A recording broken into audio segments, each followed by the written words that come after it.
Shalom. Shalom Bapak Ibu yang terkasih.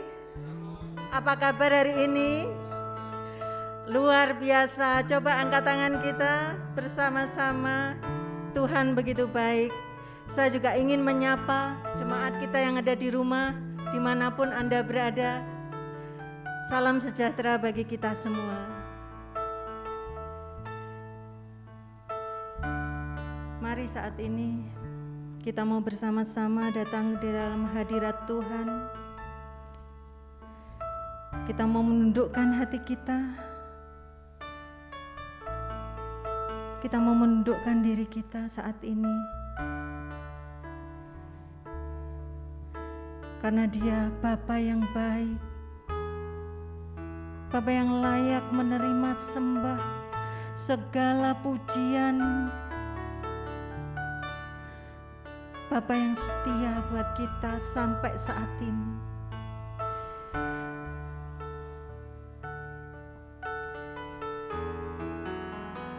Bapa, Kau setia.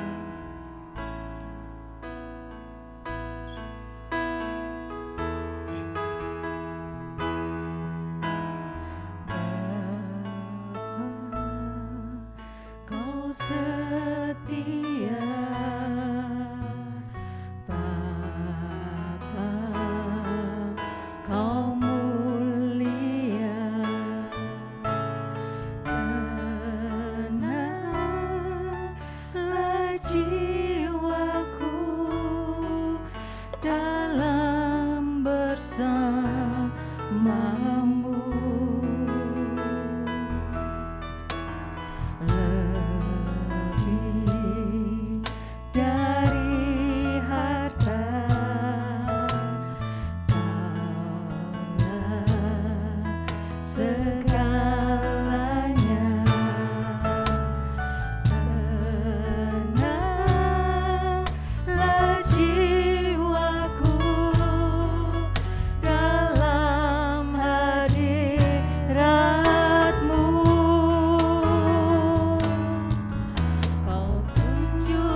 Bapak Ibu untuk berdiri bersama-sama. Kita mau sembah Dia. Bapa, Kau setia bagi kami. Bapa, Kau setia. Bapa, Kau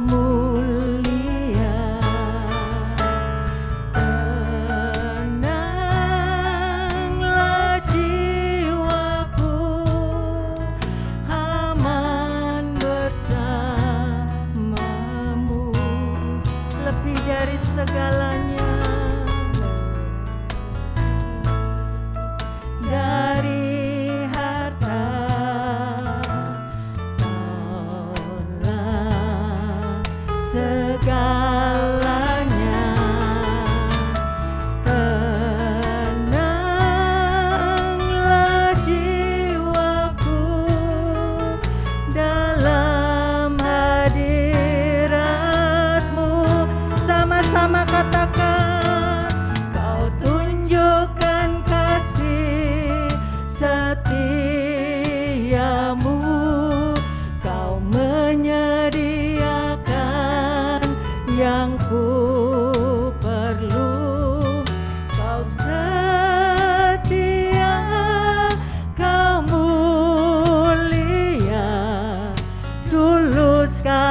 kita sembah Dia. Karena hanya Dia yang layak kita sembah, karena hanya Dia yang layak menerima segala pujian.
Engkau mengetahui setiap pergumulan kami Tuhan.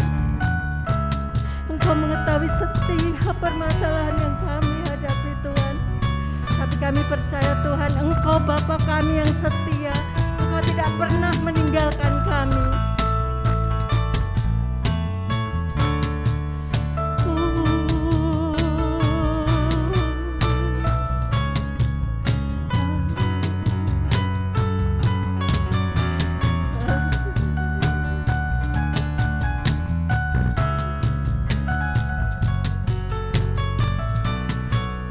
Bapa yang setia, Kau tunjukkan kasih setiamu, Kau menyediakan yang ku perlu, Kau setia, Kau sekarang dan selamanya.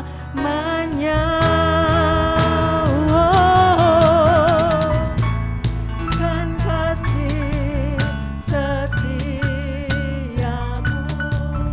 Kau menyediakan yang ku perlu, Kau setia, Kau mulia, Kau setia, Kau mulia.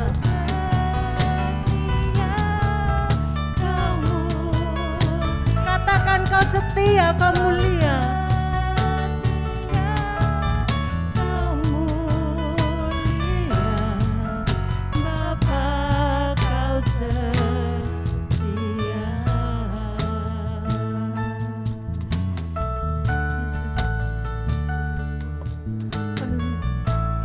kami mohon dengan kasih Bapak Yohanes pimpin dalam doa pembukaan. Inilah hati kami Bapa, kami meyakini kehadiran-Mu di tengah-tengah kami. Engkau yang menyapa kami, akan menyegarkan kehidupan kami. Terima kasih Bapa, terima kasih. Segala puji, hormat, syukur hanya kami naikkan kepadamu. Biarlah kemurahan Tuhan, hadirat Tuhan, sukacita Tuhan menyertai kehidupan kami. Kami bersyukur untuk semuanya dan kami serahkan ibadah kami dari awal akhir sampai akhirnya dengan berkat dan anugerah Tuhan, dan semua yang percaya katakan amin. Masih berdiri Bapak Ibu, masih tetap semangat. Berikan kemuliaan bagi nama Tuhan.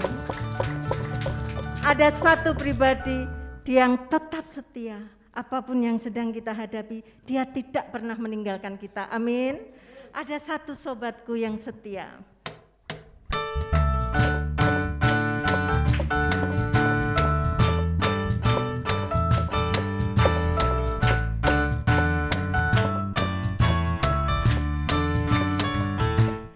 Ada satu sobatku yang setia, tak pernah dia tinggalkan diriku. Di waktu aku susah, waktu ku sendiri,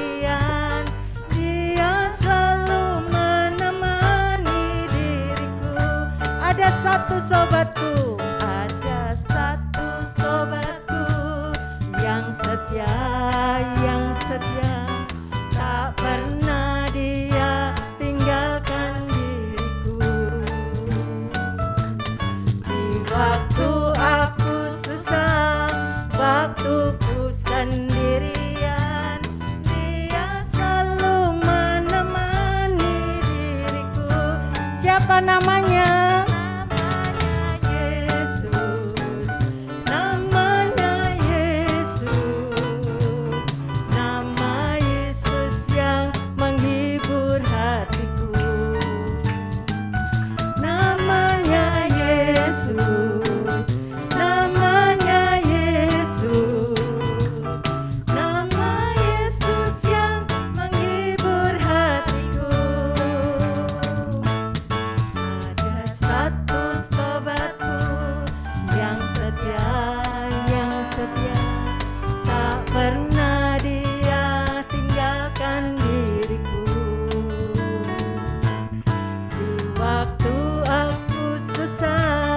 Waktuku sendirian, Dia selalu menemani diriku. Yesus namanya, namanya Yesus, nama Yesus yang menghibur hatiku. Namanya Yesus, namanya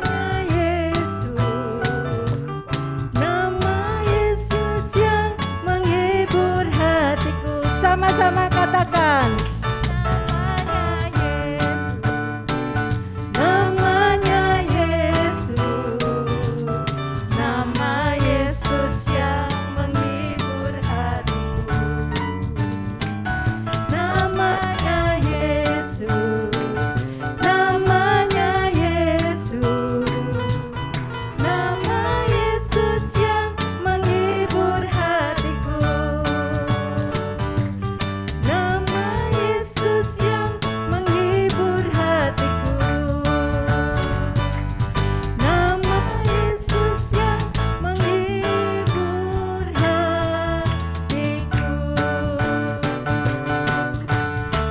Beri tepuk tangan yang meriah untuk Tuhan.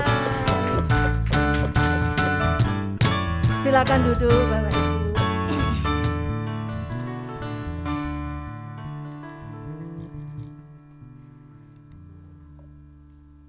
Ibu yang terkasih, kalau kita ada sampai ini, itu hanya karena anugerah Tuhan. Amin.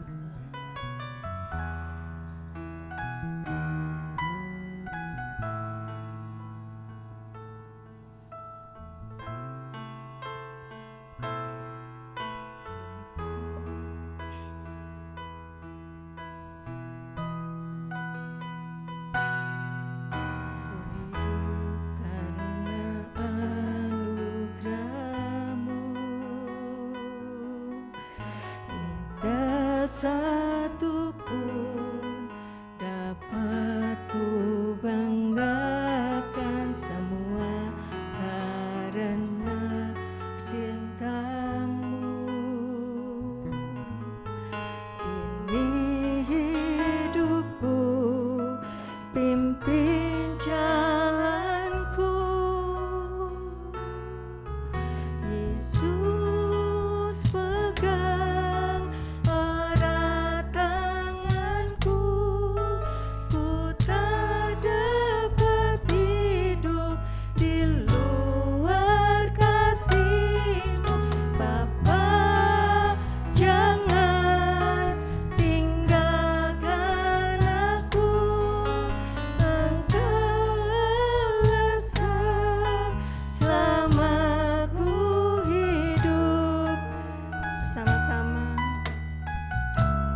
sungguh lagi kita akan pujikan pujian ini. Kita mau menyerahkan hati kita sepenuhnya untuk Tuhan. Siapakah kami ini Tuhan?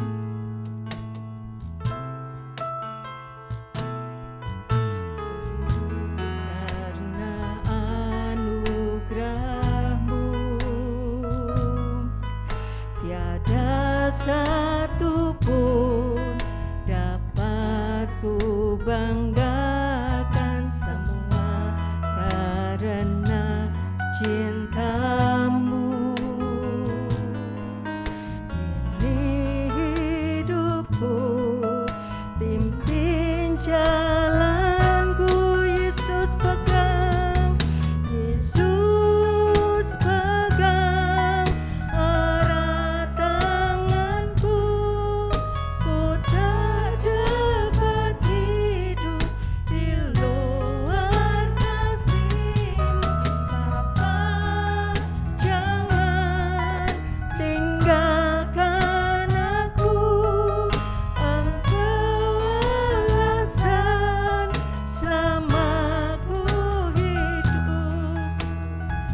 kasih-Mu Tuhan yang mengubah hidupku. Hanya kasih-Mu Tuhan.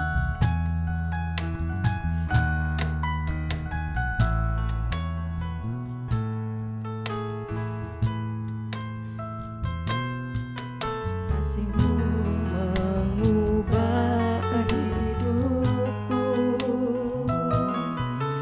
Kau memilihku, selamatkan hidupku semua karena cinta-Mu. Ini hidupku, pimpin jalanku. Yesus pegang erat tanganku. Ku tak dapat hidup di luar kasih-Mu. Bapa, jangan tinggalkan aku. Engkau alasan selama ku hidup. Mari kita berdiri bersama-sama. Ya Yesus, ya Tuhan, hidup di luar kasih-Mu. Bapa, jangan tinggalkan aku. Engkau alasan selama ku hidup. Tuhan, pegang erat tanganku, jangan pernah lepaskan kami Tuhan. Karena tanpa Engkau kami tidak ada artinya Tuhan. Tanpa Engkau kami tidak ada apa-apa Tuhan. Tanpa Engkau kami bukanlah apa-apa.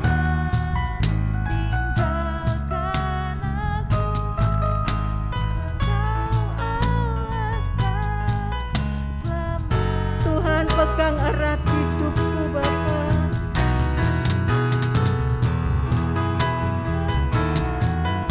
Erat tanganku, ku tak dapat hidup di luar kasih-Mu. Bapa, jangan tinggalkan aku. Engkau alasan selama ku hidup. Karena Engkau aku hidup.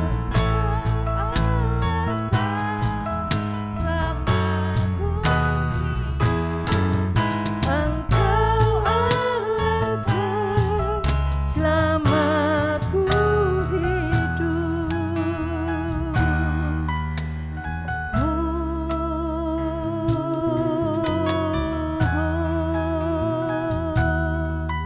Haleluya,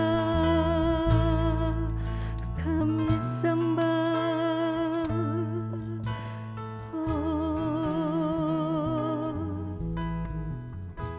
Urapi setiap kami Tuhan. Pimpin kami Yesus. Terima kasih ya Tuhan. Inilah hati kami Tuhan. Inilah hidup kami Tuhan. Kami mau sepenuhnya Tuhan menyerahkan dalam tangan-Mu.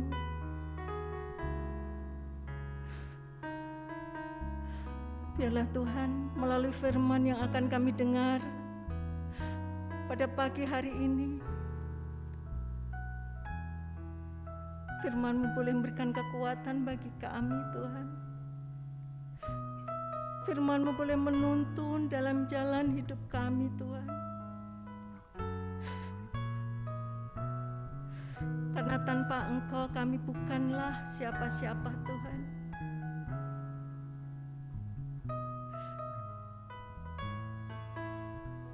Urapi kami Tuhan. Jemaat-Mu yang sebentar kami akan mendengarkan firman-Mu. Pakailah hamba-Mu Tuhan. Biarlah rencana Tuhan yang akan kau sampaikan melalui hamba-Mu boleh kami terima dengan baik. Terima kasih Bapa. Kami siap menerima firman-Mu pada pagi hari ini. Hanya di dalam nama Tuhan Yesus, sama-sama katakan amin. Silakan duduk Bapak Ibu. Waktu selanjutnya saya serahkan pada Bapak Pendeta Hari.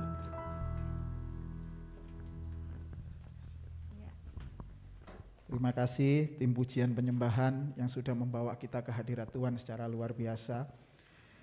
Bapak Ibu, senang sekali saya bisa ketemu di ibadah on-site ya. Kemarin ibadahnya online ya, enak sih.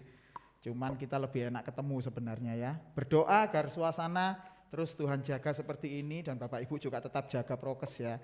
Kita tetap disiplin dengan prokes sehingga suasana seperti ini nanti kita bisa kembali lagi ibadah seperti yang lalu-lalu. Tidak mengurangi sukacita kita, Bapak Ibu, sebelum saya mau memulai khotbah saya, terlebih dahulu saya mau mesti memberitahu kepada Bapak Ibu semua bahwa sebenarnya setiap bagian di dalam firman Tuhan itu sebenarnya mengandung kebenaran yang luar biasa.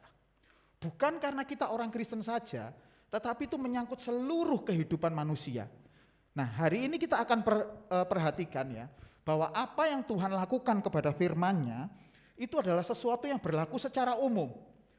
Dan orang percaya itu terlibat di dalamnya. Nah, makanya saudara mesti bersyukur sudah kenal Tuhan Yesus. Saudara kenal sama pribadi Tuhan Yesus, mengucap syukur. Kemarin saya lagi menyelesaikan disertasi saya di doktoral SCTI. Kami waktu itu lagi kumpul ketemu dengan para gembala-gembala di Surabaya. Kekhawatiran para gembala itu sekarang cuma satu, khususnya kepada anak muda ya, saya mesti beritahu. Anak muda itu sekarang Bapak Ibu, trennya mereka sudah mulai memiliki sebuah pandangan yang namanya agnostik, tahu ya? Anak muda pasti tahu itu, agnostik. Apa itu agnostik? Mereka percaya Tuhan itu ada, percaya. Tapi mereka nggak mau terlibat di masalah keagamaan. Nggak mau jadi Kristen ini ya. Kadang-kadang mereka masih ke gereja sih. Masih, karena mereka ya takut nanti kalau enggak ke gereja dimarahi papanya. Atau enggak ke gereja nanti dikira orang ateis gitu. Mereka enggak mau disebut ateis. Mereka ingin terlihat masih baik-baik saja. Makanya mereka tetap percaya Tuhan. Tapi sebenarnya di hatinya mereka sudah mulai mengingkari kekuatan Tuhan. Dan ini sebuah tren yang sangat berbahaya. Nah, ini jawaban bagi gereja Tuhan untuk mulai hari ini kita mulai serius kepada namanya pengajaran. Seringkali dulu-dulu ya, masih ingat ya, 5-10 tahun yang lalu, pengajaran-pengajaran gereja masih titik pokoknya itu kepada mujizat. Saya enggak menyalahkan mujizat bisa terjadi. Tetapi Tuhan pakai segala macam cara. Ingat ya, bahwa sesuatu yang ada di dunia ini sebenarnya berlaku umum, tetapi anak-anak Tuhan terlibat di dalamnya. Nah, bagian sekarang ini, karena keadaan dunia kita sudah kayak gini, yang paling penting itu, yang paling mendasar itu kepada pengajaran. Makanya saya mengucap syukur sekali GBTEK, walaupun kita punya gereja tidak terlalu besar bangunannya, dan memang kita tahu kan sekarang gereja yang bangunannya besar itu ternyata useless. Gitu, saya di Surabaya mimpin beberapa ini, saya jadi wakil ketuanya Asosiasi Pendeta Indonesia. Saya melihat bapak-bapak gembala yang gerejanya gede-gede itu komplain semuanya. Komplainnya bukan sama Tuhan, komplainnya sama jemaatnya. Karena jemaatnya sudah enggak ngasih lagi perpuluhan dan persembahan Pak Yu. Udah enggak kasih, mereka enggak ngasih itu bukan karena pelit, bukan Bapak Ibu. Karena memang kondisinya seperti ini. Jadi akhirnya overhead atau biaya itu semakin tinggi mereka pusing. Mereka akhirnya ngomong, tahu gitu saya punya gereja yang kecil aja gitu. Karena toh sekarang kita pakai online begitu. Makanya saudara mengucap syukur. Size doesn't matter. Jadi gereja gede, gereja besar itu bukan ukuran kesuksesan gereja sekarang ini. Kalau 10 tahun yang lalu bisa jadi iya. Gerejanya gede. Sekarang jemaatnya berapa bro? Jemaatnya 1000, sukses. Tetapi sekarang bukan jadi ukuran. Karena sekali lagi Tuhan bergerak. Oke, kita akan melihat satu bagian yang paling penting di dalam Alkitab yang nanti pasti akan dialami oleh gereja Tuhan. Dan perhatikan anak-anak muda ya. Kalau kalian tidak mau terlibat atau tidak mau terlibat di sini, bahaya. Benar-benar bahaya. Oke. Saya kemarin dikasih tema sama Ibu Gembala. Itu mengenai mempelai. Saya pikir, pelajaran mempelai ini adalah pelajaran yang paling sulit di dalam kehidupan bergereja. Karena itu adalah pengajaran yang menjadi titik akhir dari pengajaran Tuhan Yesus. Jadi ketika Tuhan Yesus mengajar di dalam Alkitab, di dalam Injil ya, ditulis oleh Matius itu, perhatikan Matius, Markus, Lukas, Yohanes itu menulis Injil. Ketika bagian yang pertama itu mengajarkan kan kelahiran Tuhan Yesus. Kalau Matius, Markus, Lukas mengajarkan kelahirannya dari sisi kemanusiaannya, Yohanes melihat dari sisi keilahiannya atau kealahannya. Dilihat dari, tapi semuanya tetap sama. Artinya pengajaran di Injil itu sebenarnya semuanya polanya itu sama. Bahwa nanti semakin lama, semakin ke belakang, pengajarannya kemudian bertumpu kepada akhir zaman. Hal-hal yang terakhir selalu belajar tentang akhir zaman. Dan pengajaran mempelai itu adalah pengajaran yang sangat lekat sekali dengan pengajaran akhir zaman. Itu. Mungkin jemaat GBTEK sekarang sudah harus mulai dewasa rohani ya, bukan seperti anak-anak lagi yang hanya diajar kayak gini nih. Nuh, anaknya 3, Sem, Ham, Yafet, cuman seperti itu. Atau Adam dan Hawa memakan buah pengetahuan baik. Bukan. Tetapi kita satu step sekarang lebih tinggi. Nah, Bapak Ibu, pengajaran tentang mempelai itu adalah pengajaran yang menjadi titik puncak dari pengajaran di kitab Matius. Kita akan belajar bagaimana luar biasanya Tuhan Yesus mengajar tentang akhir zaman lewat mempelai. Oke, kita buka Matius 25. Matius pasal yang ke-25. Iya. Saya minta tolong, saya bisa minta air putih ya, Dek. Soalnya saya ini kalau khotbah nggak bisa dengan omongan biasa Bapak Ibu, saya selalu sepenuh hati gitu. Oke ya, Matius 25 kita baca ayat yang pertama sampai ayat yang ke-13. Saya membaca ayat yang ganjil, nanti Bapak Ibu baca ayat yang genap supaya, makasih ya Dik ya. Q. Mohon maaf saya minum dulu Bapak Ibu.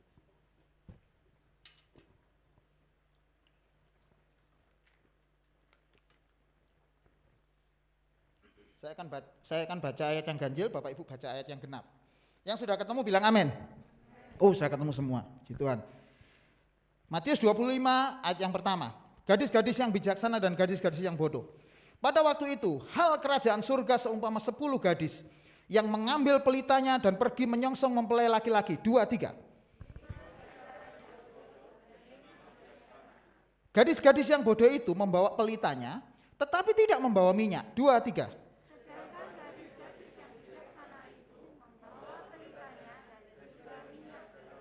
Kasih Pak ya.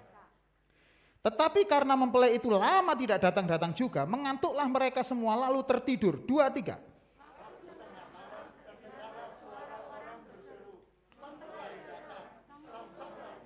Gadis-gadis itu pun bangun semuanya lalu membereskan pelita mereka. 2, 3.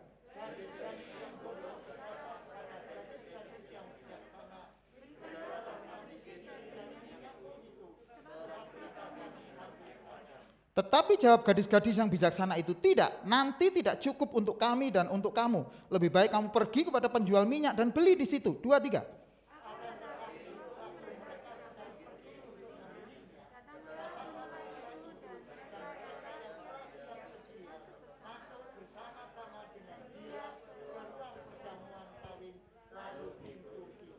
Kemudian datang juga gadis-gadis yang lain itu dan berkata, Tuan, Tuan, bukakanlah kami pintu. 2, 3.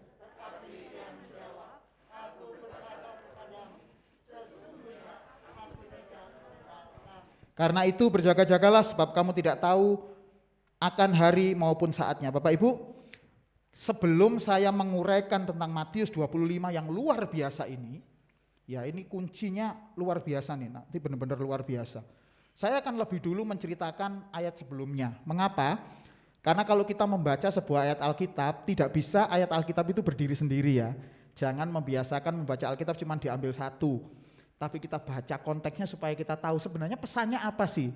Yang pasti itu pesannya apa. Nah, ayat 24, bagian yang pertama, ayat 24 ayat yang pertama, judul perikopnya tentang apa Bapak Ibu adik-adik semuanya? Bukan, ayat Matius 24-nya Bu. Khotbah tentang akhir zaman, ditulis tuh besar, khotbah tentang akhir zaman. Pasal 24 dan 25 kalau tidak salah yang punya handphone ini ya. Nah artinya ayat 24 dan 25 itu adalah ayat yang Tuhan Yesus ajarkan mengenai akhir zaman. Dan ayat yang pertama di pasal 24 itu sesuatu yang sudah terjadi. Yang dulu pada zaman dulu orang tidak pernah membayangkan bahwa ini terjadi. Dan ini terjadi. Apa itu? Bait Allah akan diruntuhkan. Saya baca ayat 1 dan 2 ya. Sesudah itu Yesus keluar dari bait Allah lalu pergi. Maka datanglah murid-muridnya dan menunjuk kepada bangunan-bangunan bait Allah. Ia berkata kepada mereka, kamu melihat semuanya itu. Aku berkata kepadamu, sesungguhnya tidak ada satu batu pun di sini akan dibiarkan terletak di atas batu yang lain. Semuanya akan diruntuhkan. Ceritanya itu gini Bapak Ibu. Yesus dan murid-murid itu keluar dari bait Allah. Bait Allah itu tempat ibadahnya orang Yahudi yang sangat besar. Dibangun oleh Raja Herodes waktu itu. Dan itu tidak mungkin diruntuhkan oleh kekuatan manusia. Karena bangunannya dibuat serius sekali, ya, tebal sekali temboknya. Bangunannya itu bahkan beberapa bagian terbuat dari emas. Sangat luar biasa. Mereka sangat bangga sekali orang Yahudi itu punya bait Allah. Dengan bait Allah itu, mereka bisa beribadah dengan benar. Karena menurut mereka ibadah itu kan sudah mereka dimulai pada saat bangsa Israel keluar dari Mesir, kemudian mendirikan kemah pertemuan, kemah tabernakel, nggak ada gambarnya, nggak dimarahi Pak, nggak pakai tabernakel. Biasanya di tabernakel gereja GBT itu ada gambarnya, kemah pertemuan, itu pengajaran tabernakel. Nah, itu adalah sebuah tempat bangsa Israel itu ketemu dengan Tuhan. Dan mereka sangat bangga sekali dengan hal itu. Sangat bangga Bapak Ibu. Dan itu sampai sekarang. Kecintaan mereka kepada bait Allah itu mungkin adalah sebuah kecintaan yang top gitu ya. Karena mereka beribadah di situ, dosa mereka anggap diampuni di situ. Pokoknya itu tempat mereka mencurahkan segala sesuatu kepada Tuhan. Dan bangunan itu dibuat sedemikian hebatnya ya. Sampai kayaknya tidak mungkin bisa hancur. Ketika Tuhan Yesus berkata, runtuhkan bait Allah ini, nanti 3 hari aku bangun. Itu Tuhan Yesus dimarahi orang banyak. Orang banyak bilang, 50 tahun kami bangun bait Allah ini. Kamu mau membangunnya 3 hari. Mereka tidak tahu bahwa yang dibicarakan adalah tubuh Kristus. Kira-kira itu kata firman Tuhan. Saya cuma mau bilang, betapa pentingnya bangunan bait Allah ini bagi orang Israel. Dan murid-murid kan orang Yahudi. Semuanya murid-murid orang Yahudi. Mereka nunjuk-nunjuk bangunan. Kira-kira apa yang dikatakan? Mereka ngomong bangunan jelek ini, kira-kira ngomong gitu. Enggak. Mereka pasti bangga menunjukkan karya orang-orang Israel yang luar biasa. Bangunan ini bagus ya. Ada emasnya. Itu kayak saudara, kayak bapak ibu ya. Pergi ke gereja besar. Enggak tahu gereja apa yang terbesar yang pernah bapak ibu pergi ya. Yang membuat kita berdecak kagum. Wah, sound systemnya. Wow. Ada gereja yang sound systemnya nggak kelihatan Bapak Ibu. Jadi kayak bangunan ini ternyata begitu disetel, buanter banget, keras sekali. Sekarang bangunan begitu canggih dan itu mereka bangga. Sangat bangga sekali. Tetapi Tuhan Yesus bilang, ini Tuhan Yesus kayak orang pesimis gitu ya. Orangnya kayak orang ngeremeh gitu loh. Murid-muridnya bilang, oh ini hebat. Yesus bilang apa? Kamu melihat ya semuanya itu ya. Aku berkata kepadamu sesungguhnya nanti tidak ada satu batu pun, ini luar biasa Bapak Ibu. Tuhan Yesus ngomong, tidak ada satu batu pun di sini yang akan dibiarkan terletak di atas batu yang lain. Semuanya akan diruntuhkan. Ini ayatnya saya nggak disambung, ada ceritanya gimana. Tapi saya bisa membayangkan apa ekspresi murid-murid mendengar gurunya ngomong seperti itu. Kira-kira saya tahu kenapa ini tidak dicantumkan oleh Tuhan, ya oleh penulis Alkitab. Kenapa? Karena murid-murid gak ada yang percaya. Gila ini. Seolah-olah Tuhan Yesus itu sedang melakukan sesuatu yang menghilangkan sukacita mereka. Enak senang nunjuk bangunan bagus-bagus. Yesus ngomong, alah nanti tidak ada satu batu yang diruntuhkan. Mereka sama sekali tidak percaya ucapan Yesus. Tetapi kejadian ini terjadi sekitar tahun 26, 27, 25 gitulah Masehi. Tahun Masehi. Tahun 70 Masehi. Artinya 30 tahun setelah itu, apa yang dikatakan Yesus terjadi. Bait Allah pada saat itu didatangin sama orang-orang Romawi, Jenderal Titus namanya, sejarah ini yang mencatat ya. Jenderal Titus datang, bait Allah dibakar. Dibakar. Harusnya kalau dibakar kan ya sudah runtuh. Tapi ini bukan hanya dibakar. Dibakar, pondasinya dicongkeli semuanya. Mengapa dicongkeli? Karena bangunan, ingat bait Allah tadi banyak yang peralatan dari emas. Maka ketika dibakar emasnya turun, mencair. Dan itu oleh prajurit-prajurit Romawi dicongkeli, diambil emasnya. Persis perkataan Tuhan Yesus. Artinya Alkitab ini menunjukkan bahwa ini benar-benar terjadi dan kebenaran akan terjadi. Nah, kita kembali ke 25. Ayat 25 dibuka dengan perkataan pada waktu itu hal kerajaan surga. Seumpama 10 gadis yang mengambil pelitanya dan pergi menyongsong mempelai laki-laki. Ingat ya, ini perumpamaan. Bukan kisah yang benar. Jadi bukan kisah yang nyata, tapi ini perumpamaan. Tuhan Yesus sedang mengajarkan perumpamaan. Dia bilang apa di ayat yang pertama? Nanti kerajaan surga seumpama 10 gadis yang mengambil pelitanya dan pergi menyongsong mempelai laki-laki. Nanti kita akan perhatikan satu demi satu apa arti kata ini, apa arti cerita ini. Tuhan Yesus sedang ngomong, nanti itu kerajaan surga itu kayak gini. Gambarannya kayak gini, ingat ya. Tadi sudah dimulai dengan bait Allah yang runtuh. Artinya perjalanan mulai ayat 24 nanti kalau Bapak Ibu baca. Karena waktunya nggak mungkin saya cukup untuk membaca sampai ayat yang terakhir. Bapak Ibu perhatikan, semakin ke sini semakin mirip kondisi sekarang. Nanti kalau ayat 24 itu baca bagian yang itu. Siksaan yang berat dan Mesias palsu itu keren. Itu sekarang udah mulai ada itu. Sudah sampai di situ. Tapi pada satu titik nanti kerajaan Allah itu seperti ya seumpama 10 gadis yang mengambil pelitanya dan pergi. Nanti saya akan kasih tahu kontroversi cerita ini. Ya, kita tadi udah membacanya. 5 diantaranya bodoh dan 5 bijaksana. Ayat ini yang sering kita ketahui ya. Gadis bijaksana dan gadis yang bodoh itu kita. Ya, kita ini tergolong yang mana? Nah, sebenarnya ada 2 teori yang menyatakan ini. Mengapa? Teori pertama yang kita percayai tadi itu, bahwa kita ini adalah mempelai. Tapi itu bermasalah teori itu. Mengapa? Mempelai laki-lakinya cuma 1, mempelai perempuannya 10. Artinya ayat ini melanggar prinsip pernikahan 1 sama 1 perempuan 1 laki-laki. Ada orang bilang nggak mungkin ini nggak mungkin ini kita. Masa ya Tuhan ngasih perumpamaan, harusnya kan jangan 10, 2 saja. Nanti Tuhan milih 1 kan. Tapi Tuhan milih 10. Nah, teori pertama. Teori yang kedua, ya menyatakan yang kedua ini cocok ini anak-anak muda dipakai perdebatan keren. Ya bukan debat untuk sama temennya ya, untuk berdebat ini loh, apa diskusi Alkitab maksudnya. Teori yang kedua ya berkata ini pasti bukan mempelai. Karena itu tadi 10 tadi. Ini cuma penjaganya mempelai. Kalau zaman sekarang itu mungkin pager ayunya gitu ya. Mempelainya ada sendiri. Terus mereka bagian yang jaga begitu ya. Ini pasti bukan katanya.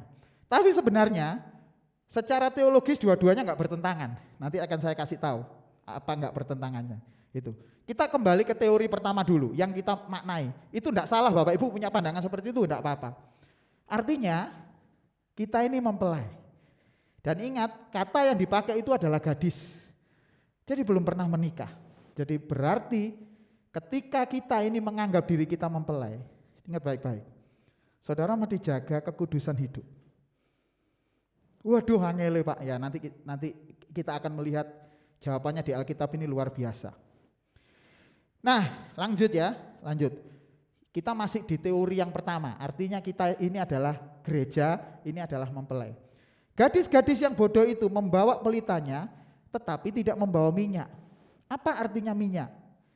Ya, saya mesti beritahu ini dulu ya, supaya nanti kita bisa memahami cerita ini secara benar ya Bapak Ibu ya. Minyak itu bicara masalah pengurapan, selalu bicara masalah pengurapan. Ini minyak zaitun yang turun ke janggut, biasanya dioleskan gitu ke kepala, turun ke janggut sampai ke jubah. itu bicara pengurapan. Bagi umat perjanjian baru seperti kita, ya, minyak itu adalah pengurapan pimpinan Roh Kudus dalam hidup kita. Saya tadi ini loh Bu, gemeter dengar lagunya Ibu tadi itu. Yesus pegang erat tanganku, ku tak dapat hidup. Ini persis sekali dengan khotbah hari ini. Saya nggak ngatur sama Bu Evi khotbahnya apa. Tetapi yang dimaksud pengurapan itu adalah orang percaya, kita sebagai mempelai yang bersedia hidupnya dipimpin oleh Roh Kudus. Bukan hidup karena pikiran sendiri seperti kelompok anak muda yang golongan agnostik ini. Anak muda golongan agnostik ini gini kan Bapak Ibu, mereka segala sesuatunya dipikir dengan logika mereka. Kalau nggak masuk dari logika mereka, maka mereka menolak kebenaran ini. Saya pernah ketemu nih golongan anak-anak muda yang kayak gini. Mereka tanya sama saya, Pak, saya nggak percaya sama Alkitab. Kenapa? Saya tanya, nggak percaya. Karena Alkitab ini nggak ada yang asli, Pak. Wah, hebat sekali anak ini sampai udah browsing Bapak Ibu. Nggak ada yang asli. So, kalau nggak ada yang asli berarti palsu gitu maksudmu? Iya. Saya ketawa. Kamu tahu enggak? Hanya Alkitab lah yang memiliki jumlah penemuan yang paling banyak dari seluruh buku di dunia ini. Alkitab paling banyak. Saya tanya sama dia, kamu mau ngomong, saya ngomong dulu dari perjanjian lama apa perjanjian baru? Perjanjian lama Pak, oke. Saya tunjukkan. Alkitab tertua kita yang saudara miliki perjanjian lama itu, umurnya ya 350 tahun sebelum Masehi itu dibuatnya. Berarti dengan sekarang umurnya itu sudah hampir 2400 tahun. Saudara pernah lihat buku sing umurnya 2400 tahun? Dia bilang, "Oh iya, tapi ini kan tidak asli." Tunggu dulu. Itu masih satu. Masih ada lagi perjanjian lama itu PL itu, ada sekitar ratusan lagi tulisan-tulisan yang kuno, yang umurnya 2000 tahun. Kan palsu semua Pak, itu kan berarti bukan asli, tunggu dulu. Gurung mari ngomongin makanya. Tunggu dulu saya bilang. Dari Alkitab yang disalin yang katamu tidak asli tadi, kita pasti bisa menemukan yang asli. Caranya gimana? Ya dijejer, dibandingkan. Ya, dibandingkan semuanya. Mana bagian-bagian yang berbeda. Nah, bagian yang berbeda itu kemudian dilihat. Ini kira-kira kalau ada bagian yang berbeda, yang kira-kira sesuai dengan pengajarannya orang Yahudi yang mana? Kan gitu, orang Yahudi sampai sekarang masih ada kan? Nah, akhirnya kita sampai sekarang ini Bapak Ibu, kita sudah bisa merekonstruksi, menemukan perjanjian lama yang asli. Udah bisa itu, namanya kritik teks, di ilmu kritik teks ada. Nah ini kan anak ini nggak pernah baca, sepengetahuannya dia, di logikanya dia, gara-gara itu baca internet, Alkitab nggak ada yang asli. Padahal kenyataannya ada.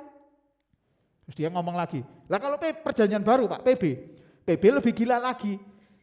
Kalau tadi jumlahnya ratusan, ini jumlahnya, jangan kaget ya, saya bilang sama dia, 1000 Pak. Tahu Bapak Ibu jumlahnya berapa? 20.000 lebih. Lah masa naik 20.000 itu dijejer, itu nggak bisa lah. Yang ratusan aja kita bisa merekonstruksi yang asli, apalagi yang puluhan ribu. Jadi kesimpulannya, kalau segala sesuatu kita lakukan dengan cara otak kita yang cuma segini dan hati kita yang cuma segini ini, tanpa pimpinan Roh Kudus, kita tidak akan bisa melihat kebenaran yang sejati-jadi yang paling penting di dalam kehidupan kekristenan. Bapak Ibu dengar baik-baik ya, bahwa hidup kita harus mau dipimpin Roh Kudus. Kuncinya cuma itu. Tapi saya mesti beritahu, dipimpin Roh Kudus itu tidak enak. Karena selalu bertentangan dengan daging kita. Contoh ya. Maunya kita ini kalau kita punya masalah, ya maunya kalau kita punya masalah berat itu ndang mari, ndang selesai, sehingga cepat-cepat lega kita ini. Tapi kalau Roh Kudus nah kayak gitu. Kalau Bapak Ibu sekarang datang di tempat ini dengan masalah atau hidup Bapak Ibu sekarang ini ada masalah, dengar baik-baik. Itu cara Roh Kudus untuk memimpin Bapak Ibu supaya menjadi anak-anak Tuhan yang kuat. Anak-anak Tuhan yang hebat seperti Bapa kita. Seperti Tuhan kita Yesus. Yesus itu ngalami masalah enggak selesai-selesai loh Bapak Ibu. Sejak kecil dia dibuang ke Mesir. Habis itu besar dikit, hilang nih bait Allah. Itu kan ada itu. Hilang, telung dino bisa nilangi. Terus kemudian setelah Tuhan Yesus umur 30 tahun dia dibenci banyak orang. Padahal apa sih yang dilakukan Yesus? Kan Tuhan Yesus cuman ngumpulin orang-orang untuk hidup benar gitu aja. Tapi dimusuhi sama orang-orang Farisi. Dan terakhir penderitaan Yesus adalah ketika dia harus menyerahkan nyawanya. Tuhan Yesus ngeluh. Tetapi ketika dia menang melawan dirinya, ya, melawan keinginan dagingnya ketika di atas kayu salib dia berkata, Tuhan, mengapa engkau meninggalkan aku? Yang ngomong itu bukan Yesus sebagai Tuhan, tapi dagingnya, manusianya Yesus. Itu. Dan ketika saat itu Tuhan Yesus menyerahkan nyawanya, itu sudah titik topnya orang menderita Bapak Ibu. Sampai penderitaan yang dia sendiri tidak salah nyerahinnya. Nah saudara kita ini, sik duwe masalah cuma dibenci ambek tonggo sebelah. Waduh, koyok gak terima, koyok punya masalah paling berat di seluruh dunia ini. Tuhan, masalahku kok gak mari-mari sih Tuhan. Ini dorong mari, ini dorong mari, ini dorong mari. Wes cabut tenai nyawaku Tuhan, gak kuat aku Tuhan. Saudara, masalah itu memang Tuhan pakai untuk didik kita. Yang perlu kita lakukan apa? Ikuti aja pimpinan Roh Kudus. Caranya bagaimana? Bapak Ibu mesti baca firman Tuhan. Setelah membaca firman Tuhan baru nanti kita memiliki pengertian yang benar. Terus ketika kita praktek dalam hidup, kita tahu Tuhan sedang bicara opo. Saya sering kali ya ngomong di sini. Kalau kita dibenci sama orang, sebenarnya Tuhan Yesus ngajar apa sih? Supaya kita belajar mengampuni.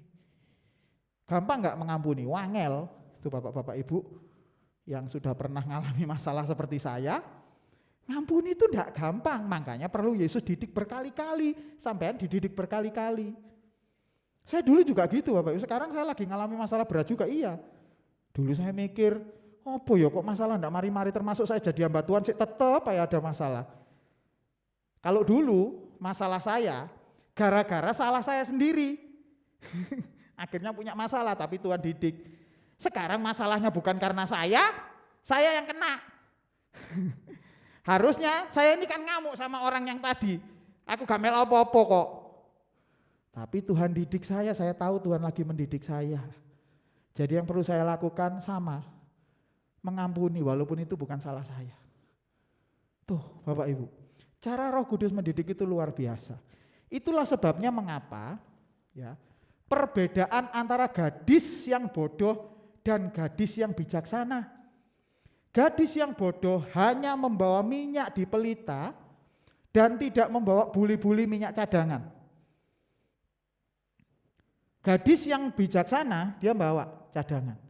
Cadangan itu berbicara masalah hidup kita yang mau dibentuk terus oleh Tuhan. Terus. Kadang-kadang kita nggak ngerti untuk apa sih aku dibentuk kayak gini iki.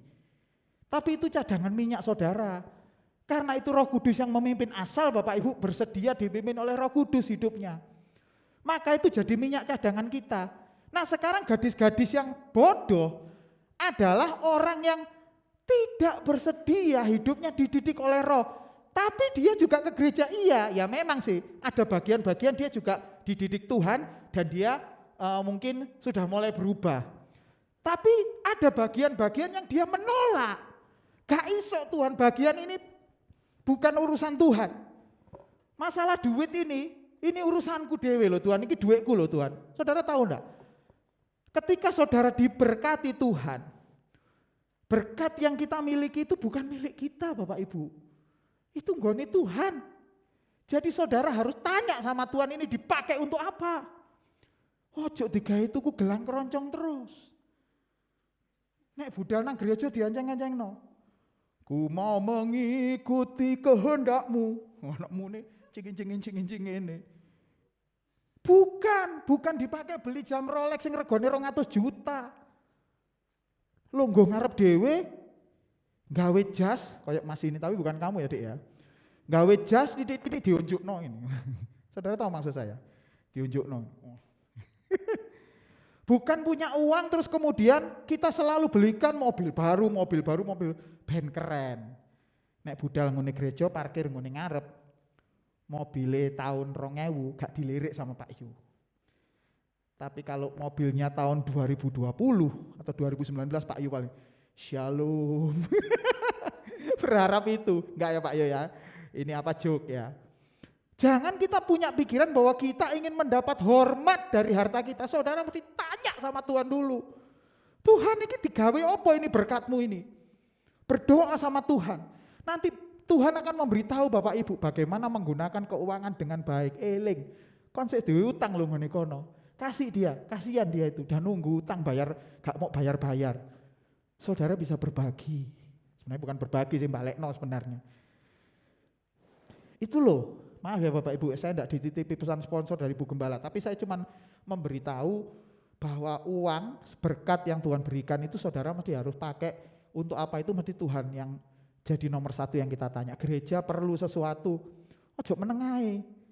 Alah, kan Bu Kris oke.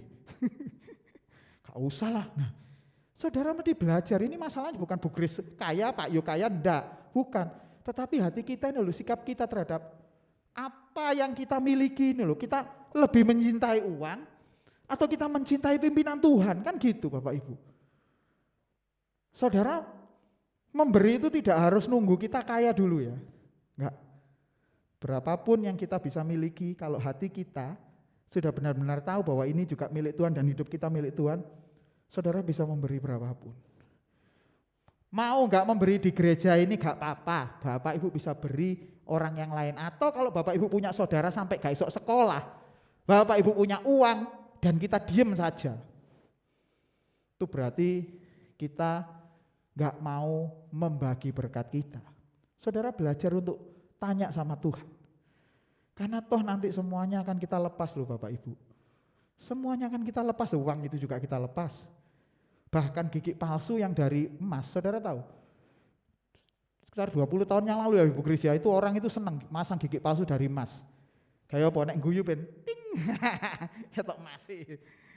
Ya kalau di film Dono Kasino Endro ada bintangnya, ting gitu. Oh ini loh emas itu, bukan cuma di sini, gigi juga emas sih.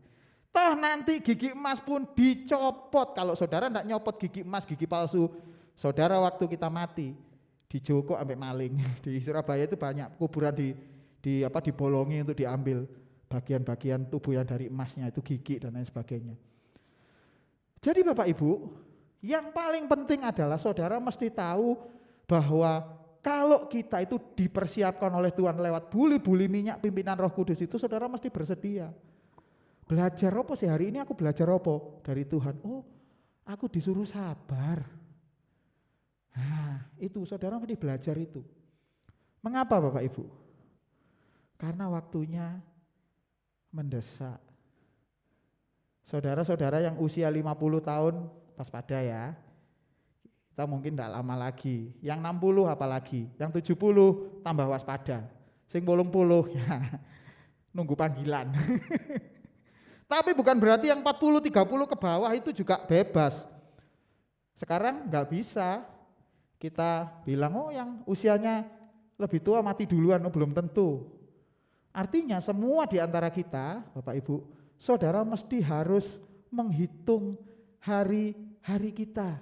Ajar kami Bapak menghitung hari, bukan dihitung Senin, Selasa, Rabu, Kamis, bukan gitu. Tapi kita mulai bijaksana dengan setiap hari yang kita miliki.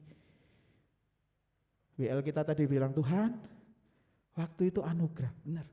Benar sekali Bapak Ibu, waktu itu anugerah. Kalau saudara dikasih kesempatan hidup sampai sekarang ini, justru pakai hidup kita itu untuk belajar mengumpulkan buli-buli minyak. Pimpinan Roh Kudus dalam hidup kita harus kita manfaatkan baik-baik. Yang kedua, teori yang kedua, kalau tadi ini kalau kita mempelai ya, teori yang kedua, loh bukan Pak, kan itu bukan bicara mempelai baik. bicara tentang pagerayu, katakan ya. Apa sih sebenarnya di tradisi Israel itu gadis-gadis itu memang ada. Dia ikut di pesta pernikahan, memang gitu ya, masuk ya di pesta pernikahan gitu ya, di acara pestanya. Mempelainya udah ada. Jadi mereka nunggu di mempelainya perempuan, nunggu mempelai laki-laki datang, kemudian mereka pesta gitu. Nah, artinya 10 gadis itu adalah orang yang melayani mempelai wanita. Ya. Nah, sekarang pertanyaannya, semua orang yang percaya kepada Tuhan Yesus, hamba Tuhan bukan Bapak Ibu kira-kira? Saudara hamba Tuhan. Jangan dipikir hamba Tuhan ini cuma seperti saya, Pak Yo, Bu Grace, Pak Samuel, atau yang main musik di sini, bukan. Bapak Ibu itu begitu percaya kepada Tuhan Yesus, semua kita itu hamba Tuhan. Artinya Bapak Ibu dikasih kesempatan untuk melayani orang yang terdekat dengan Bapak Ibu yang Bapak Ibu kenal.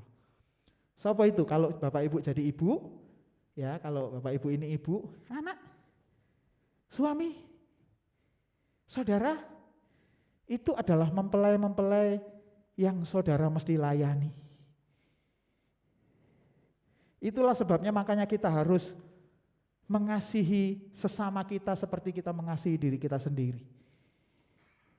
Mereka itu adalah mempelai-mempelai yang Tuhan titipkan untuk kita layani supaya mereka nanti bertemu dengan mempelai pria. Artinya Bapak Ibu dikasih kesempatan untuk mengenalkan mereka kepada Yesus dan meluruskan kalau ada yang salah dengan hidup mereka. Melayani itu bukan berarti kita jadi pelayan yang selalu ini terus, enggak. Saudara harus menyampaikan kebenaran. Kalau ada yang menyimpang, kasih tahu, ojo menengahi. Papa-papa, mama-mama, anaknya nyimpang ojo menengahi, Pak. Bener. Bapak Ibu mesti harus kasih tahu kepada mereka. Mengapa? Karena mereka ini harus jadi mempelainya Tuhan yang kudus. Itu. Oleh karena itulah, untuk Bapak Ibu bisa melayani mereka dengan baik, pengurapan minyaknya Roh Kudus dalam hidup kita itu mesti banyak. Saudara harus jadi teladan dulu mau dipimpin oleh Roh Kudus. Lah kalau kita ngamuan ketemu anak ya, anak itu ndak hormat sama kita lokno, dasar anak setan. Nah, anaknya setan gini sopo? Mboke setan gitu.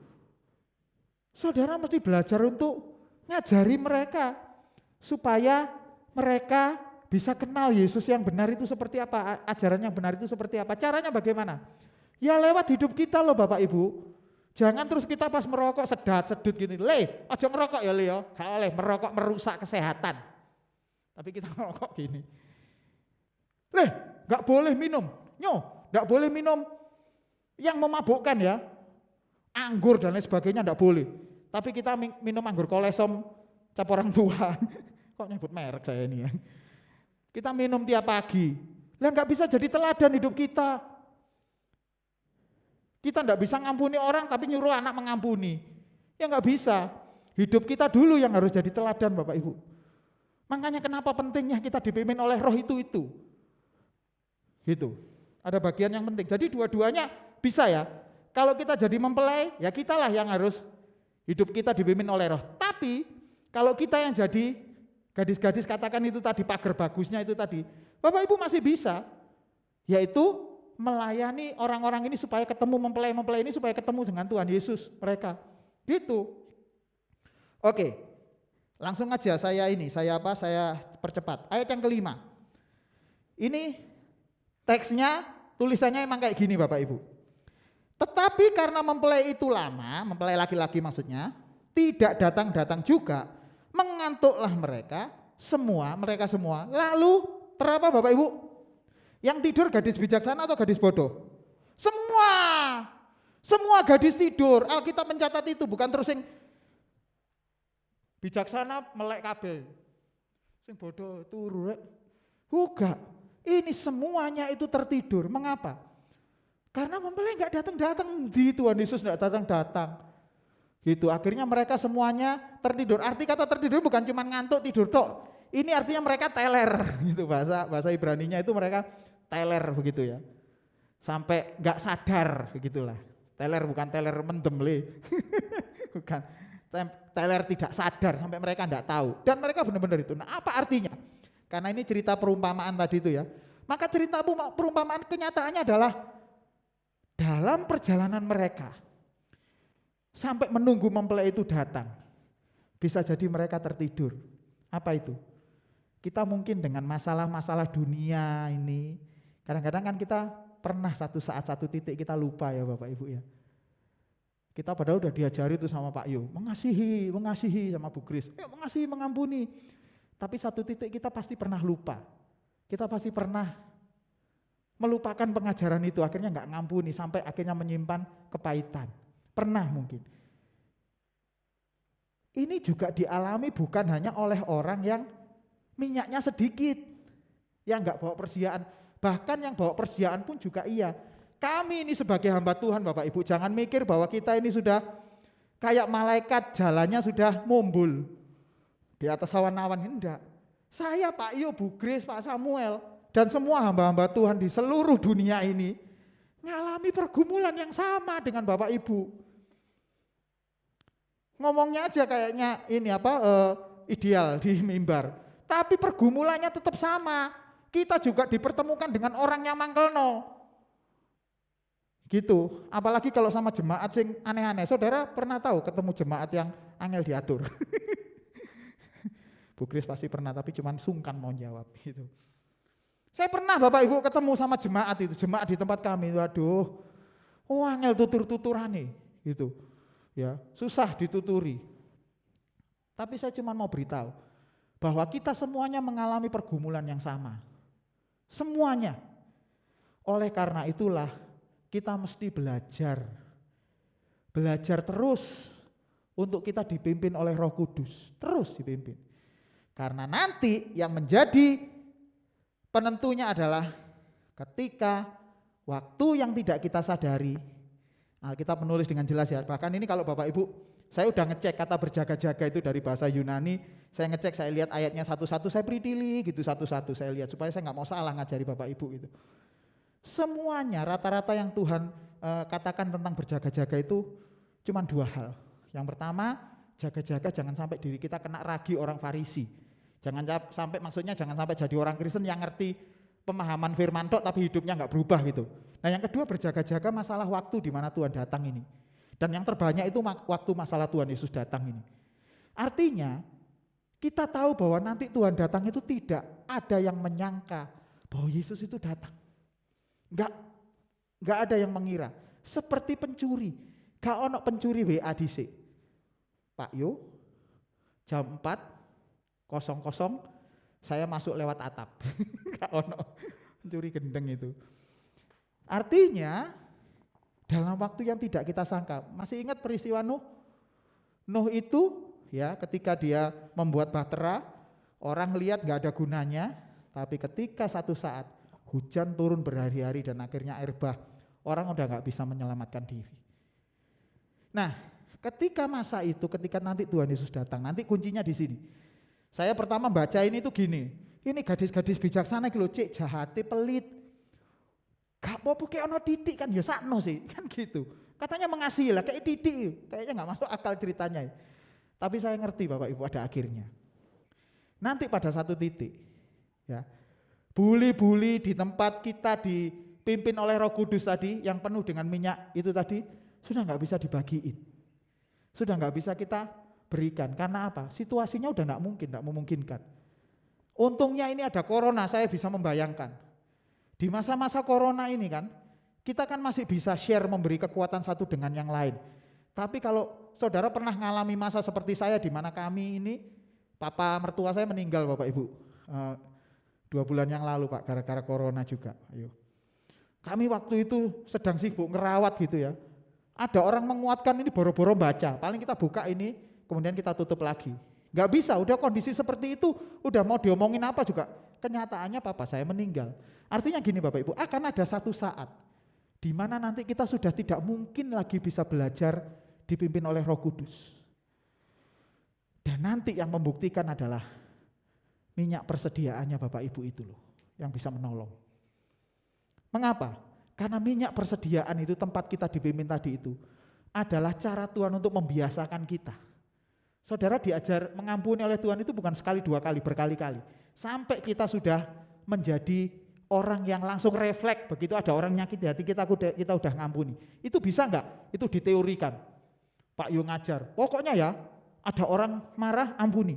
Itu kan teorinya, tapi kenyataannya kan sulit. Tapi kalau Bapak Ibu udah melatih, maka kita udah biasa. Itu yang saya maksud dengan bully-bully itu. Jadi ketika kita sudah biasa dipimpin oleh Roh Kudus, terus kemudian ada masalah yang berat, Bapak Ibu pasti bisa selesaikan dengan cara yang sesuai dengan firman Tuhan. Nangkep ya Bapak Ibu ya. Maksudnya itu seperti itu. Nah kalau orang enggak pernah belajar ini, apalagi orang yang cuma ke gerejanya itu cuma karena ya wis dina Minggu ngene gereja, nek gak ngene gereja kok diparani ambek Pak Yu sama Bu Kris. Nang ndi Pak gitu. Kalau cuma seperti itu, saudara enggak akan pernah bisa menemukan bagaimana dipimpin oleh Roh Kudus, dan ketika masalah itu datang dalam hidup kita, baru kelihatan nih. Aku ngomong ngono. Kalau sudah sampai kena masalah seperti itu mau diomongi itu bisa enggak? Enggak gampang Bapak Ibu. Enggak gampang ngomongin orang yang sudah sakit nafasnya Senin Kemis. Ayo kok bertobat atau terima Yesus, itu gak iso ngomong wisan. Udah enggak bisa. Saya kemarin Bapak Ibu diizinkan ketemu sama salah seorang hamba Tuhan ya, yang membantu pelayanan seorang hamba Tuhan di Malaysia. Sekarang ini orangnya udah enggak percaya Yesus. Benar. Saya kemarin ketemu ngobrol-ngobrol di Trawas. Saya ngobrol sama dia, saya tanya, kok kenapa? Oh saya dulu Pak Pendeta, kemana hamba Tuhan ini di Malaysia ini pelayanan, saya ikuti di situ. Mujizatnya luar biasa. Sampai duit saya kasihin tuh, 2 miliar dia bilang, 2 miliar saya kasihin. Ternyata belakangan saya tahu dia nikah lagi. Dan dia kecewa sama Tuhan. Saking kecewanya sama Tuhan dan akhirnya kecewa sama pendeta itu, wes dia enggak Tuhan-Tuhanan. Nah coba orang seperti ini. Saya udah ngasih tahu firman Tuhan, kira-kira gampang enggak ngasih tahu orang seperti ini? Enggak gampang. Saya mesti pelan-pelan dulu. Nah kalau orang seperti ini sudah habis minyaknya, udah habis duluan, udah enggak bisa ditolong. Walaupun saya sebenarnya punya minyak yang bisa saya bagikan, tapi orangnya enggak mau ditolong. Artinya pelitanya memang enggak bisa ditolong lagi, makanya saya paham mengapa gadis-gadis bijaksana enggak bisa. Kamu beli sendiri aja. Tapi waktunya udah enggak nutut. Maka langsung aja saya lari ke ayat 13 yang merupakan ayat emas kita semuanya. Karena itu berjaga-jagalah. Kata berjaga-jagalah itu menggunakan kata yang luar biasa. Begitu ya. Kata itu artinya adalah, enggak usah bahasa Yunani ya Bapak Ibu ya. Kata berjaga-jaga itu adalah make attention, memberikan atensi kepada Tuhan Yesus dalam hidup kita setiap hari. Gregoreo, kata yang dipakai itu Gregoreo, artinya watch atau make attention. Jadi saudara, ke gereja itu atau kecintaan kita pada Tuhan Yesus itu jangan cuman karena kita harus ke gereja hari Minggu tok. Setiap hari saudara mesti tahu bahwa hidup kita itu dipimpin oleh Roh Kudus terus setiap hari, bukan hanya hari Minggu tok. Jangan jadi orang Kristen yang kudus jam 8 sampai jam 10. Apa kabar? Luar biasa. Shalom. Haleluya. Iku nek Minggu jam 8 sampai jam 10. Nek Senin mesuh wisan. Mesuh maneh. Dasar anak setan gitu lagi. Kayak kita enggak punya Tuhan gitu loh kalau hari Senin sama sampai hari Sabtu. Jangan Bapak Ibu. Setiap hari Tuhan menuntun Bapak Ibu semua. Tujuannya cuma satu. Supaya pelita saudara bukan hanya penuh dengan minyak, tapi Bapak Ibu bawa buli-buli cadangan, minyak cadangan. Ketika ada masalah, Bapak Ibu kuat. Teori yang kedua, ya kalau tadi teori yang pertama, sekarang teori yang kedua, kalau bagaimana kalau kita yang menjadi orang-orang yang melayani. Bapak Ibu, ketika Bapak Ibu dikasih kesempatan oleh Tuhan untuk mengalami permasalahan hidup yang kadang enggak kita ngerti apa maksudnya, Bapak Ibu tetap percaya sama Tuhan bahwa nanti satu saat itu akan berguna untuk kita, untuk jadi berkat buat orang lain, untuk mengantar mempelai Tuhan ini untuk ketemu sama Tuhan. Itulah yang disebut kita sebagai hamba. Hamba Tuhan itu tidak melihat modelnya, tidak melihat berapa uang yang kita miliki, tidak melihat seberapa sekolah tinggi teologi kita. Oh enggak. Hamba Tuhan itu urusan hati. Kalau Bapak Ibu melihat orang-orang yang seharusnya dipertemukan kepada Tuhan Yesus untuk mereka jadi mempelai, ambil hati kita untuk menjadi hamba, kita layani orang-orang seperti ini. Kalau suami kita belum bertobat, itu berarti kesempatan bagi kita untuk nganter dia untuk jadi mempelai, Bapak Ibu. Kalau anak kita masih belum benar-benar hatinya kepada Tuhan, ambil kesempatan itu untuk diri kita untuk menjadi hamba. Bukan karena kita pinter, enggak. Tapi karena kita ingin ini loh, ketemu sama Tuhan Yesus. Caranya sederhana, jadikan diri kita teladan. Kalau kita enggak bisa ngomong tentang firman Tuhan, jadikan hidup kita teladan dulu. Kita berubah lebih dulu.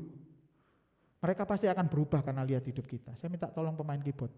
Pemain musik, bukan hanya keyboard ya, pemain musik. Main F ya dia. Bapak Ibu, ketika Bapak Ibu dijadikan orang yang berjaga-jaga, itu artinya kita harus siap kapanpun juga untuk dipimpin oleh Roh. Kapanpun Tuhan menuntun kita lewat masalah dan persoalan kita, itu artinya Tuhan sedang mempersiapkan Bapak Ibu semua. Satu, menjadi mempelai. Yang kedua, menjadi orang yang melayani Tuhan sehingga mempertemukan mempelai ini dengan Kristus. Amin Bapak Ibu.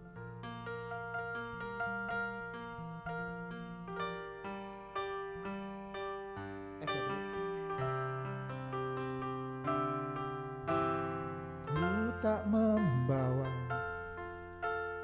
apapun juga saat ku datang ke dunia. Ku tinggal semua pada akhirnya saat ku kembali ke Bapak Ibu. Saya kalau nyanyi lagu ini, itu rasanya saya kayak udah deket gitu loh. Dan memang waktu-waktu kita udah deket lagi. Turunin nggak apa-apa deh, terlalu tinggi kayaknya. Kayak kita ini udah deket. Dan memang harusnya seperti itu Bapak Ibu. Jangan menganggap bahwa kita ini waktu kita itu masih lama, sehingga kita nyantai dengan hidup kita. Toh nanti pasti masuk surga. Alkitab mencatat ada 2 gadis yang bodoh dan yang bijaksana. Memang kita bisa menjadi gadis yang bijaksana, tapi ada syarat di situ. Mau enggak kita dipimpin oleh Roh? Mau enggak Tuhan memenuhi buli-buli Bapak Ibu? Sampai Bapak Ibu nanti memiliki kepenuhan terhadap buli-buli yang kita miliki untuk jadi cadangan minyak buat kita. Amin. Nyanyi sekali lagi yuk.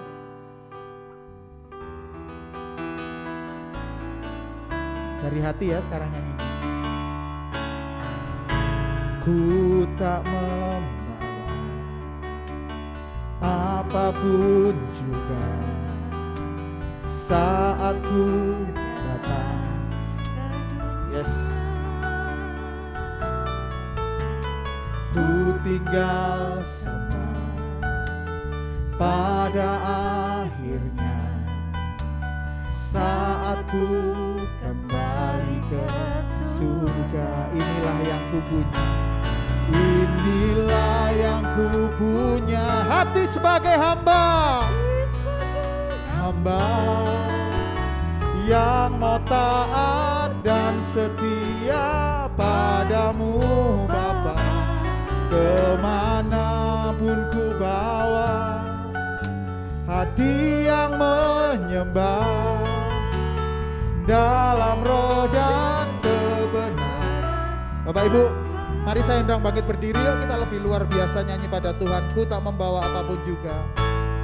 Katakan pada Tuhan ya dari hati kita. Ku tak membawa apapun juga saat ku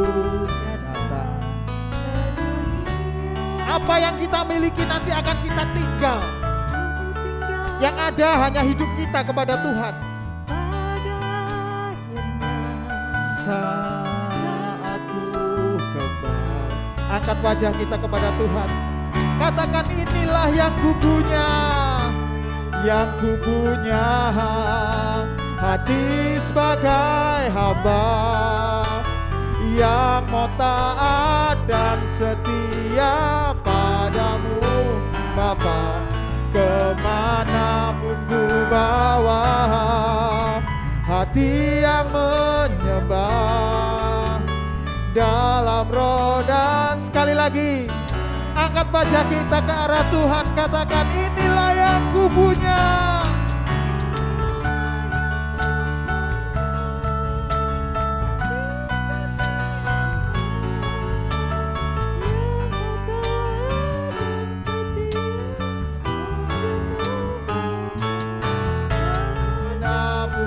Bawa hati yang menyembah dalam roh dan kebenaran sampai.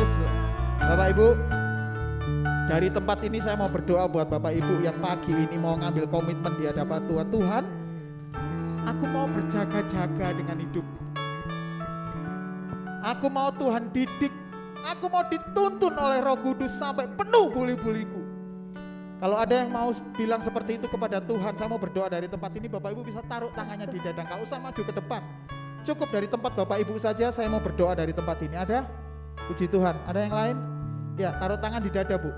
Ya, puji Tuhan, puji Tuhan. Gak usah maju ke depan Bapak Ibu, saya cuma mau berdoa dari tempat ini. Tuhan, saat ini kami mau berdoa buat anak-anakmu di tempat ini yang naruh tangannya di dada mereka. Itu artinya mereka sedang berkata kepadamu, Tuhan, aku mau berjaga-jaga dengan hidupku. Aku mau Tuhan pimpin. Aku mau dipimpin oleh Roh Kudus sampai penuh buli-buliku. Sehingga ketika nanti Tuhan datang, ketika nanti mempelai itu datang, Tuhan dapati kami ini setia Tuhan. Bukan karena kami bisa, tetapi Roh Kuduslah yang memimpin kami. Kami hanya ingin memiliki sebuah pengakuan kepadamu bahwa kami mau dipimpin oleh Roh Kudus. Karena kami tahu kami gak mampu, oleh karena itu kami mau berdoa kepadamu, Tuhan tuntun tangan kami Tuhan. Ajar kami untuk berjaga-jaga dengan benar, bukan karena kami bisa, tetapi karena Roh Kuduslah yang menuntun kami. Tuhan, berdoa untuk mereka yang masih tangannya di dada mereka, Tuhan pimpin mereka. Dalam nama Tuhan Yesus, jamah mereka dimanapun mereka berdiri. Karena kami tahu mereka sedang berhubungan dengan Engkau, sedang berkata kepada Engkau, dan menyerahkan hidup mereka hanya kepada Engkau, bukan kepada yang lain. Dalam nama Tuhan Yesus, jamah mereka yang naruh tangannya di dada Tuhan. Dalam nama Tuhan Yesus. Dalam nama Tuhan Yesus. Inilah yang ku punya, hati sebagai hamba yang mau taat dan setia padamu Bapa.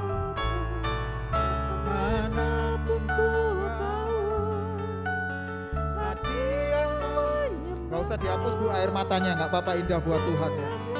Biar aja ngalir untuk Tuhan.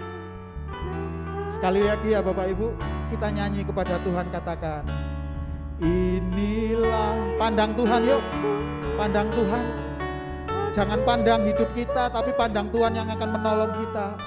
Yang mau taat dan setia.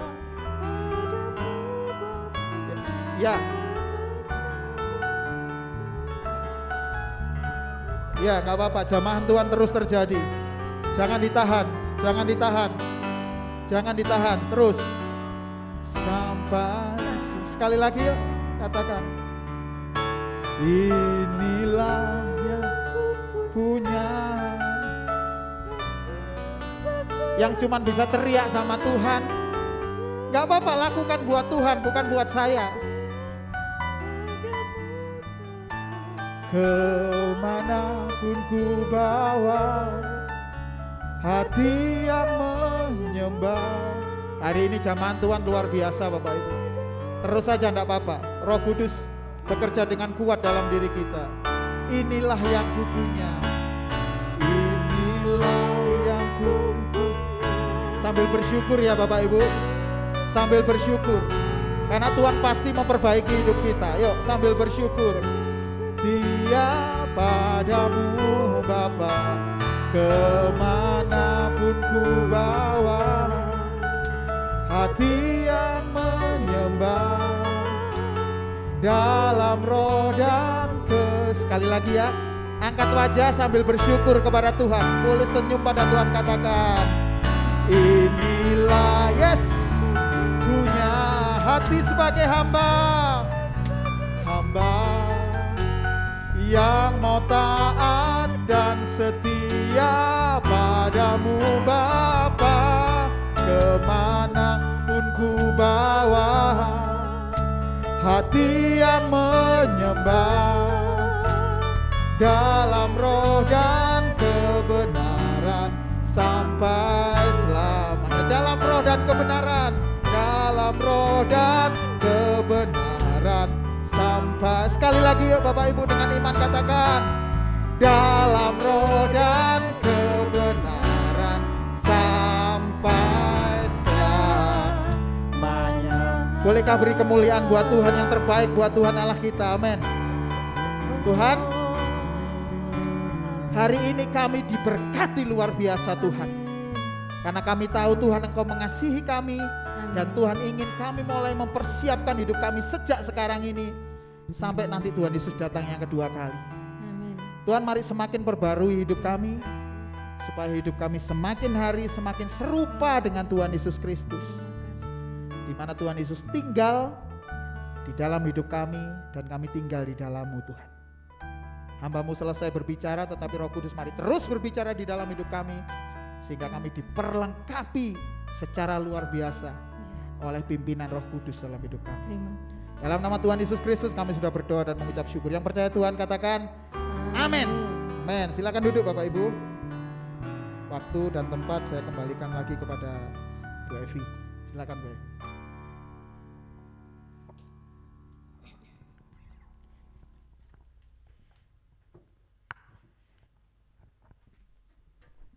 Puji nama Tuhan, firman Tuhan hari ini luar biasa. Amin Bapak Ibu.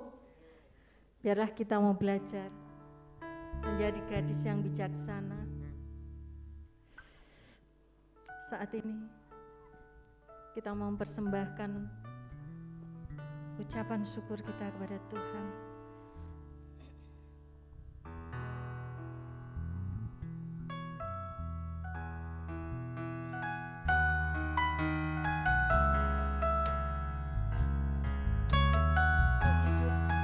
Karena anugerah-Mu Tuhan.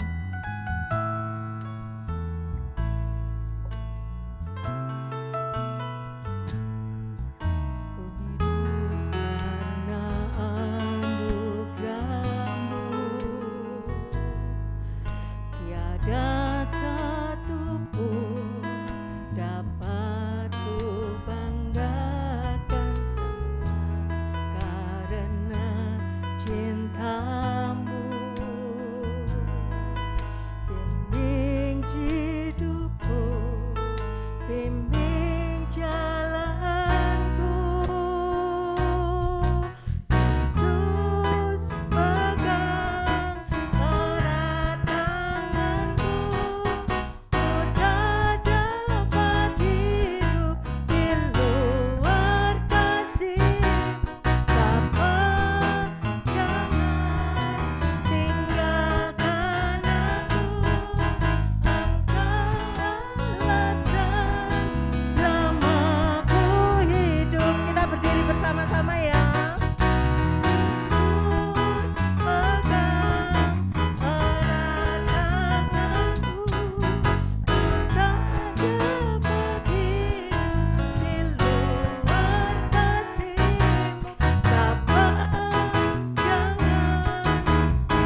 saya serahkan pada Ibu Kris.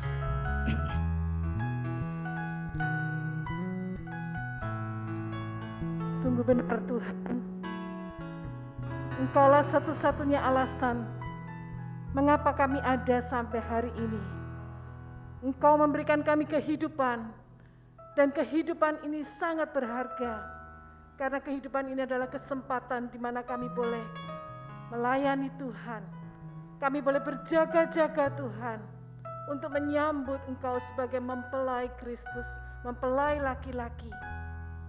Dan kami semua Tuhan, kami adalah mempelai wanita. Kami adalah hamba-hamba Tuhan yang dipersiapkan oleh Tuhan untuk bisa membawa jiwa-jiwa, mempersiapkan mereka untuk menjadi mempelai-mempelai wanita bagi Tuhan. Terima kasih Tuhan. Terima kasih untuk kesempatan yang Tuhan berikan.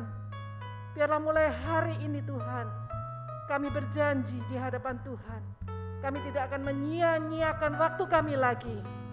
Kami mau hidup sesuai dengan kehendak-Mu. Terima kasih Tuhan. Terimalah semua persembahan yang kami bawa ke hadirat Tuhan. Biarlah ini boleh menyenangkan hati Tuhan. Dan persembahan yang kami berikan juga boleh berguna untuk pelebaran kerajaan surga. Terima kasih untuk hamba-Mu yang sudah membagikan nasihat firman Tuhan, yang mengingatkan kami sekali lagi agar kami terus berjaga-jaga Tuhan, karena kami tidak tahu kapan Tuhan datang kembali. Tetapi ketika Tuhan Engkau datang, kami siap menyambut Engkau Tuhan. Terima kasih Bapa, terima kasih. Berkati setiap kami yang sudah hadir pada pagi hari ini.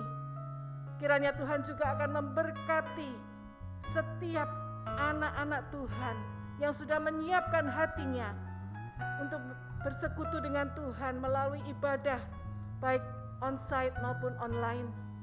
Tuhan pakai hidup mereka Tuhan untuk menjadi alat yang berguna di tangan Tuhan. Terima kasih Bapa di surga. Kami serahkan waktu kami selanjutnya ke dalam tangan Tuhan. Hidup kami adalah milik-Mu. Terima kasih Bapa. Mari saudara kita angkat tangan kita di hadapan Tuhan. Kiranya berkat dari Allah Bapa Surgawi mengalir dalam hidup-Mu.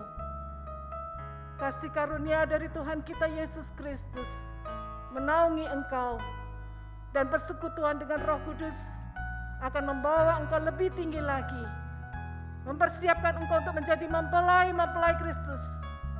Mulai hari ini, bekerjalah dan berjaga-jagalah, siapkanlah dirimu, siapkanlah orang-orang di sekitarmu untuk menyambut kedatangan Tuhan yang kedua kalinya.